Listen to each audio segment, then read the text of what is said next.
नमस्कार दोस्तों, कैसे हैं आप सभी। आशा करते हैं आप सभी लोग अच्छे होंगे, स्वस्थ होंगे, मस्त होंगे और अपनी तैयारी को भी अच्छे से कर रहे होंगे। तो जैसा कि हम लोग डेली की डेली 25 क्वेश्चन जो रेलवे के प्रीवियस ईयर क्वेश्चन हैं, तो उन्हीं को हम लोग यहाँ से देखते हैं और इन्हीं को हम लोग रिवीजन करते हैं। तो यहाँ से क्वेश्चन देख सकते हैं आप, ये है क्वेश्चन एकदम लेटेस्ट पैटर्न के ही हैं। तो अभी तक जो रेलवे के एग्ज़ाम हुए हैं पिछले 3 से 4 सालों में, तो वहाँ से हम लोग क्वेश्चन लेके आए हैं। तो आप सभी जानते हैं कि रेलवे के एग्ज़ाम स्टार्ट होने वाले हैं, एग्ज़ाम डेटें आ चुकी हैं। तो वहाँ पे ये सीधे क्वेश्चन आपको देखने को मिलेंगे और रेलवे जो है अपने प्रीवियस ईयर क्वेश्चन ज़्यादा रिपीट करती है। तो इन क्वेश्चनों को आप इम्पोर्टेंट करके चलना है। ये क्वेश्चन कहीं न कहीं आगे जो एग्ज़ाम होने वाले हैं वहाँ पे देखने को मिलेंगे। वीडियो अच्छा लगे तो लाइक कर देना और चैनल पे नए जुड़ रहे तो चैनल को भी सब्सक्राइब कर देना। तो जिस तरह हमारी फैमिली 1K बहुत जल्दी पहुंचने वाली है, जिसमें आप अपनी भागीदारी आप निभाइए, जिसमें बहुत जल्द हम लोग एक 1K के तरफ बढ़ सकें। तो आइए वीडियो हम लोग स्टार्ट करते हैं। आज का पहला क्वेश्चन हो जाएगा कि वाज की चाल लगभग कितनी होती है। तो रेलवे किस तरह के और कौन-कौन से कितने डीप क्वेश्चन पूछ सकती है, तो यहाँ पे आप देख सकते हैं, यह है क्वेश्चन पहला। तो वाज की चाल लगभग कितनी होती है, तो यह आपकी होती है 320 किलोमीटर प्रति घंटा। तो ऑप्शन डी यहाँ पे करेक्ट हो जाएगा। तो यह क्वेश्चन 2021 का ही है और यह एनटीपीसी एग्जाम में पूछा गया था। तो इसके इम्पोर्टेंट पॉइंट हो जाएंगे कि पेरेग्रिन फाल्कन जो बाज होता है ऊपर उड़ता है तथा जब काफ़ी ऊंचाई से नीचे अपने शिकार की तरफ गोता लगाता है, तब उसकी चाल सर्वाधिक यानी 320 किलोमीटर प्रति घंटे ये लगभग होती है। और हालांकि बराबर ऊंचाई पर क्षैतिज चाल लगभग 100 से 150 किलोमीटर प्रति घंटे की होती है। तो इस तरह इस क्वेश्चन के ये हो जाएंगे इम्पोर्टेंट पॉइंट। बढ़ते हैं अगले प्रश्न की ओर। अगला प्रश्न हमारा हो जाएगा एवीज में शामिल है। तो इन 4 ऑप्शन में बताना है कि एवीज में क्या शामिल आपका हो जाता है। तो यह होते हैं आपके पक्षी। ऑप्शन ए यहाँ पे इसका करेक्ट हो जाएगा। तो एवीज में आपके पक्षी शामिल होते हैं। तो हम लोग इसके फैक्ट देखेंगे क्या हो जाएंगे। तो एवीज वर्ग के अंतर्गत यह पक्षियों को शामिल किया गया है। इनके त्वचा पर कोमल पंखों का आवरण होता है। उनके उड़ने के लिए अर्धपादों का पंखों में रूपांतरण पक्षियों के 2 लक्षण हैं। ये समतापीय अर्थात गर्म रुधिर वाले होते हैं। तो ये फैक्ट आपको याद रखने हैं। अगला प्रश्न हमारा हो जाएगा कि पक्षी वर्ग में क्या होती है। तो इन 4 ऑप्शन में बताना है कि पक्षी वर्ग में क्या होती है। तो अभी हम लोग ऊपर पढ़े थे ऑप्शन ए, हम लोग देखें कि बालों के बिना शुष्क और ग्रंथि विहीन त्वचा होती है। एकदम ये गलत हो जाएगा। पंखों के साथ शुष्क और ग्रंथि विहीन त्वचा होती है। तो ये इसका करेक्ट आंसर हो जाएगा यही। तो ऑप्शन वी हमें यहाँ पे मिल गया है, तो यही इसका करेक्ट आंसर हो जाएगा। फैक्ट देखेंगे हम लोग। पक्षी समतापी प्राणी हैं। इनके शरीर पर पंख तथा ग्रंथि विहीन त्वचा पाई जाती है। इनका हृदय 4 कोष्ठीय तथा 1 जोड़ी पैर होते हैं। तो यहाँ से ये पॉइंट आपको स्टार डाल के लिख लेना है कि इनका हृदय आपका 4 चैम्बर होते हैं, यानी 4 कक्ष इनके अंदर होते हैं और 1 जोड़ी पैर होते हैं, बोलें तो 2 पैर होते हैं आपके। अगला क्वेश्चन हो जाएगा कि निम्नलिखित में से किस पक्षी का अंडा सबसे छोटा होता है। तो इन 4 ऑप्शन में बताना है कि सबसे छोटा अंडा किस पक्षी का होता है। तो यह क्वेश्चन आपके 2019 में जेईई में क्वेश्चन पूछा हुआ है, यहाँ से देख सकते हैं। तो यह क्वेश्चन आपका बहुत डीप क्वेश्चन है, यानी बहुत अंदर गहराई से क्वेश्चन यह पूछा गया। तो यह होता है हमिंग बर्ड, एक पक्षी होता है, उसका सबसे छोटा अंडा होता है, यानी सबसे छोटा यह पक्षी होता है। तो इसका अंडा भी इसका छोटा ही हो जाएगा। अगला प्रश्न हो जाएगा कि इनमें से कौन सी वायु से भरी शारीरिक गुहा है। तो इन 4 ऑप्शन में बताना है कि वायु से भरी शारीरिक गुहा है। तो यह आपकी हो जाएगी साइनस। ऑप्शन ए यहाँ पे इसका करेक्ट हो जाएगा। तो साइनस वायु से भरी शारीरिक गुहा आपकी हो जाएगी। अगला प्रश्न हमारा हो जाएगा कि तलवार जैसी चोंचें वाले हमिंग बर्ड के बारे में विशेष क्या है। तो अभी हम लोग पढ़े थे ऊपर क्वेश्चन में कि इसका अंडा सबसे छोटा होता है, जिसकी चोंच आपकी तलवार आकार की होती है, कुछ इस तरह आपकी होती है, यहाँ से इस तरह ऐसे करके। तो ये जो हमिंग बर्ड होता है इसके बारे में विशेष क्या है। तो ऑप्शन ए है कि यह विश्व की सबसे छोटी चिड़िया है। तो ये तो आपका गलत हो जाएगा कि विश्व की तो नहीं हो सकती, तो ये आपका गलत हो जाएगा। इसकी चोंच इसके शरीर से लंबी होती है, तो ये इसका करेक्ट आंसर हो जाएगा यहाँ पे। तो इसकी चोंच जो है इसके शरीर से भी लंबी होती है, तो यही इसका करेक्ट आंसर हो जाएगा, जिसे हम लोग तलवार जैसी चोंच बोलते हैं। तो यहाँ पे क्वेश्चन 2016 में एनटीपीसी में आपका पूछा गया था। तो तलवार जैसी चोंच हमिंग बर्ड, यह हमिंग प्रजाति की एक पक्षी है। यह मुख्यतः आपके दक्षिण अमेरिका, जहाँ जैसे बोलिविया, कोलंबिया और इक्वाडोर, पेरू और वेनेजुएला में पाई जाती है। इसकी सबसे प्रमुख विशेषता यह है कि इसकी चोंच आपके इसके शरीर से लंबी होती है। यानी अगर आप मान के चलिए अगर इसकी चोंच इतनी लंबी है तो इसकी शरीर आपका इतना ही छोटा हो जाएगा, यह इससे थोड़ा कुछ बड़ा यहाँ से इस तरह हो जाएगा। चलिए बढ़ते हैं सीधे अगले प्रश्न की ओर। अगला प्रश्न हो जाएगा कि निम्नलिखित में से रीढ़ की हड्डी वाला जीव कौन सा है। तो इन चार ऑप्शन में बताना है कि रीढ़ की हड्डी वाला जीव कौन सा हो जाएगा जिसमें रीढ़ की हड्डी भी पाई जाती है। तो यहाँ पे ऑप्शन ए यहाँ पे इसका करेक्ट हो जाएगा, जिसकी रीढ़ की हड्डी पाई जाती है वो होता है कीवी। तो यह आपका एक जीव हो जाएगा कीवी, जिसमें आपकी रीढ़ की हड्डी पाई जाती है। तो कीवी न्यूजीलैंड में पाया जाने वाला एक पक्षी है जिसमें रीढ़ की हड्डी पाई जाती है। यह वहाँ का राष्ट्रीय पक्षी भी है, तो इसको स्टार डाल के लिख लेना है। क्वेश्चन पूछा जाए कि न्यूजीलैंड का राष्ट्रीय पक्षी क्या है, तो यह आपका हो जाएगा कीवी। और कीवी हमेशा पेड़ों की खोखले तनों या फिर जमीन के अंदर विल बनाकर रहते हैं, तो यह भी इनकी खासियत, इसको नोट डाउन कर लेना है। अगला प्रश्न हो जाएगा कि पक्षियों में क्या होता है। तो पक्षियों में आपके होते हैं 4 कक्षीय यानी 4 चेंबर होते हैं। तो ऑप्शन वी यहाँ पे इसका करेक्ट हो जाएगा। तो उड़ने वाले पक्षियों को कार्डेटा संघ के एवीज वर्ग में रखा गया है। तो यहाँ पे इस पॉइंट को स्टार डाल के लिख लेना है कि उड़ने वाले जो भी पक्षी होते हैं उनको कार्डेटा संघ के अंतर्गत रखते हैं और यह एवीज वर्ग में रखा गया है।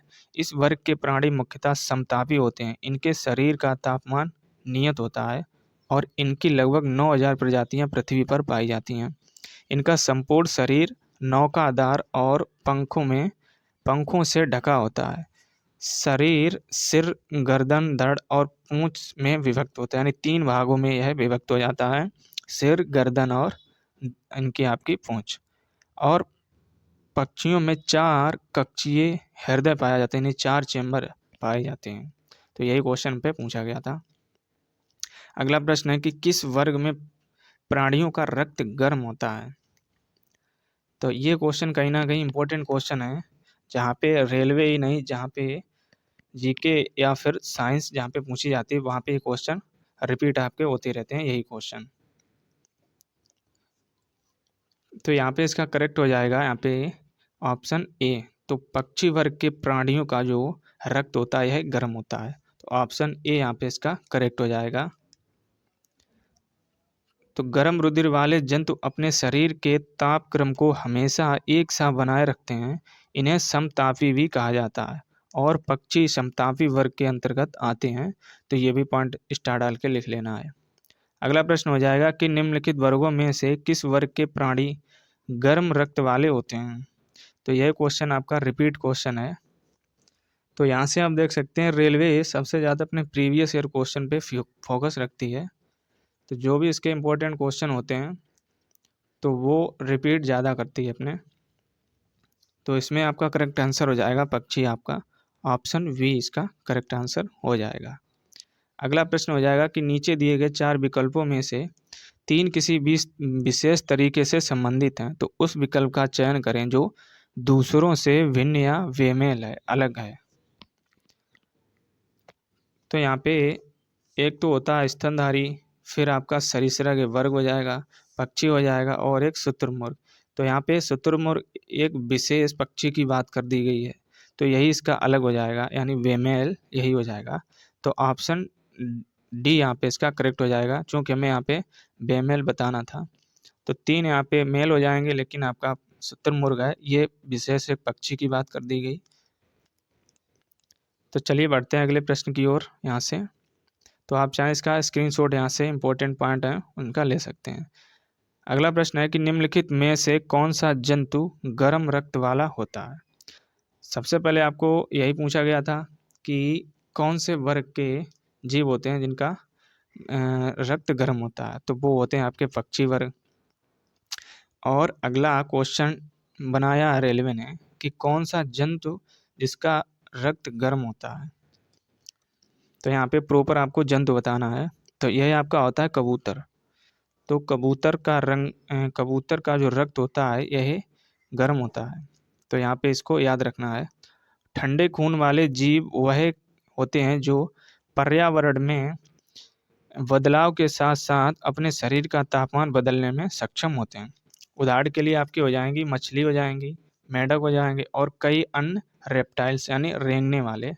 रेप्टाइल्स मीन्स आपका हो जाएगा जो पक्षी आपके रेंग के चलते हैं आपके इस तरह। तो इस प्रकार के जीवों को ज़्यादातर ऊर्जा की ज़रूरत नहीं पड़ती है, इसलिए यह कम खाने पर भी जीवन व्यतीत कर सकते हैं। और गर्म खून वाले जीव वे होते हैं जो अपने शरीर का तापमान हर प्रकार के वातावरण में एक समान ही रखते हैं तथा उसे अस्थिर नहीं करते।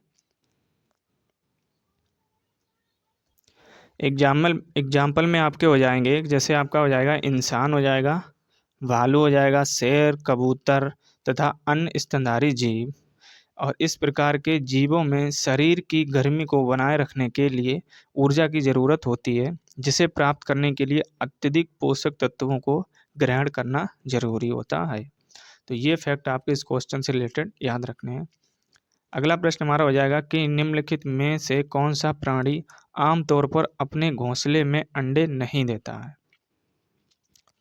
तो इन 4 ऑप्शन में आपको बताना है कि जो अपने अंडे घोंसले में नहीं देता है, तो यह आपका होता है कोयल। तो जो कोयल होती है यह आपके घोंसले में अंडे नहीं देती है। बाकी आपकी गौरैया जो होती है ये भी देती है, कबूतर ये भी देती है, और जो आपका तोता होता है ये भी देता है। तो यहाँ पे इसका करेक्ट आंसर हो जाएगा ऑप्शन वी, यहाँ पे हो जाएगा। तो अब हम लोग एक बढ़ेंगे नए चैप्टर की ओर, जिसका नाम हो जाएगा स्तनधारी। तो यहाँ से किस तरीके के रेलवे क्वेश्चन पुटअप करती है, पूछती है, या अभी तक जो क्वेश्चन पूछे गए हम लोग वही डिस्कस करेंगे। तो स्तनधारियों के हृदय में कितने प्रकोष्ठ होते हैं, सबसे पहले यही आपको बताना है। तो ये क्वेश्चन आपके NTPC 2021 में पूछा गया था। तो स्तनधारियों के हृदय में ये आपके 4 चैम्बर होते हैं, 4 प्रकोष्ठ होते हैं। तो ऑप्शन ए यहाँ पे इसका करेक्ट हो जाएगा। तो स्तनधारियों के हृदय में 4 प्रकोष्ठ होते हैं। मादा स्तनधारी अपने बच्चे को दूध पिलाती है। इस वर्ग के जंतु उच्च तापी एवं नियत तापी होते हैं, अर्थात इनके शरीर का ताप बाह्य वातावरण परिवर्तन के साथ नहीं बदलता है। तो ये फैक्ट आपको याद रखना है। बढ़ते हैं अगले प्रश्न की ओर। अगला प्रश्न है कि स्तनधारी जानवरों में कितने आपके कक्षीय हृदय पाए जाते हैं। तो अभी हम लोगों ने ऊपर पढ़ा था, ये होते हैं आपके 4 चैम्बर। तो यहाँ पे इसका करेक्ट आंसर ऑप्शन वी यहाँ पे हो जाएगा।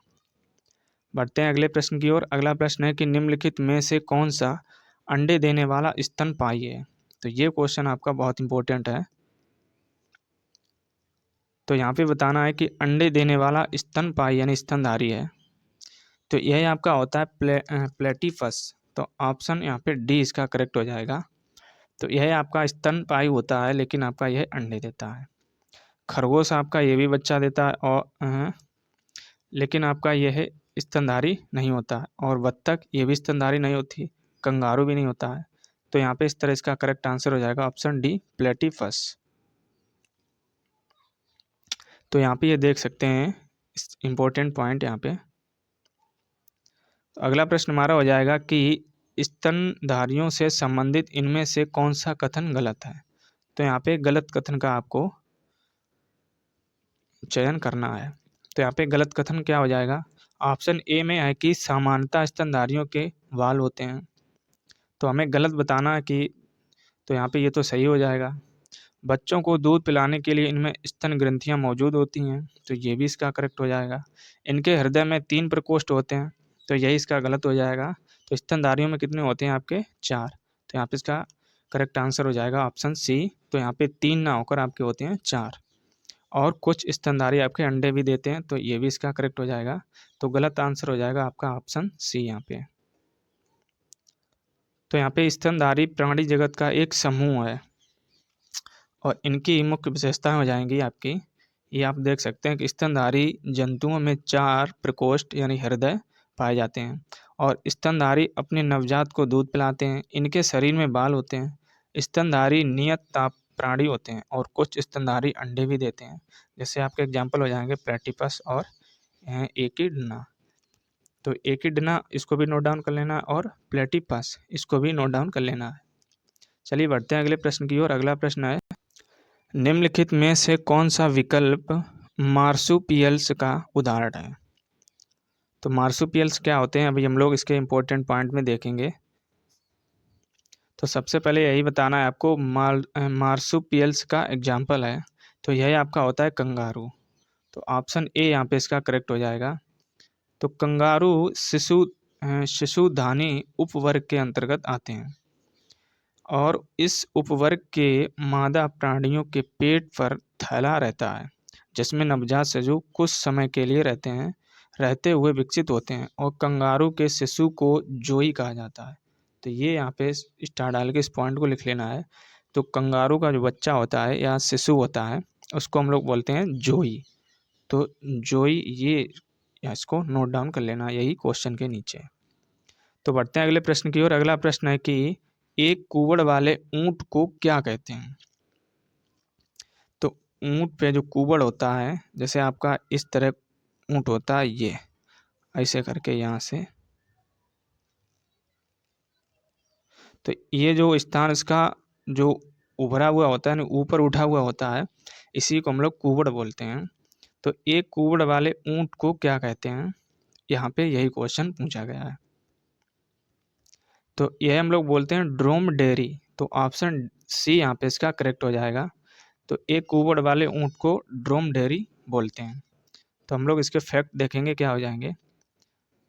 तो यही फैक्ट हो जाएंगे कि एक कुबड़ वाले ऊंट को ड्रोमडेरी कहते हैं और बैक्ट्रियन ऊंट के 2 कुबड़ होते हैं, यानी जिन ऊंट के 2 कुबड़ होते हैं उन्हें हम लोग बोलते हैं बैक्ट्रियन, और ऊंट को रेगिस्तान का जहाज भी कहते हैं। तो इस पॉइंट को आपको स्टार डाल के लिख लेना है यहाँ से। यह रेतीले तपते मैदानों में 3 सप्ताह तक बिना पानी पिए आपका रह सकता है। और फ्रेंड्स आपको बता दें, यह पानी जो है आपके यही जो कुबड़ होता है आपका, इससे यह उठा हुआ भाग इसका यहाँ पे, यहीं पे पानी इसका स्टोर होता है। तो इसीलिए आपका यह पानी यहाँ पे स्टोर से उसकी प्यास बुझती रहती है यहाँ से। तो इसीलिए यह 3 सप्ताह तक बिना पानी पिए रह सकता है। यानी अगर पानी ना भी मिलेगा तब भी रह सकता है, लेकिन आपका पानी यहाँ पे यही स्टोर करता रहता है और इसका उपयोग सवारी और सामान ढोने के लिए होता है। तो यहाँ से इन पॉइंटों को आपको नोट डाउन कर लेना है। अगला प्रश्न है कि सील मछली द्वारा किए गए आवाज को क्या कहते हैं? तो एक आपकी मछली होती है सील, तो इसकी जो आवाज़ होती है उसको हम लोग क्या कहते हैं? तो यह हम लोग कहते हैं वार्क। तो ऑप्शन ए यहाँ पे इसका करेक्ट हो जाएगा। तो हम लोग इसके फैक्ट देखेंगे तो सील मछली द्वारा किए गए आवाज़ को वार्क कहते हैं और उल्लू की आवाज़ को कहा जाता है व ग्राउल भालू द्वारा निकाली गई आवाज़ को कहते हैं।